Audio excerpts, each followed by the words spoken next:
329, 329.25. So we are at the 97 Civic, and we're gonna try to use a stainless steel or metal brush or something so we can open this up and clean it so the polyurethane can come in here. Another thing I can do is I can do the epoxy, like the kind that you can ball up and put two together and fill up this gap. Then I use the polyurethane.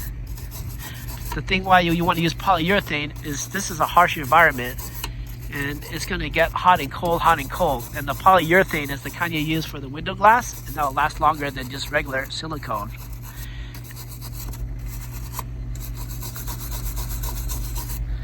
All right, so prepping is going to take some time here.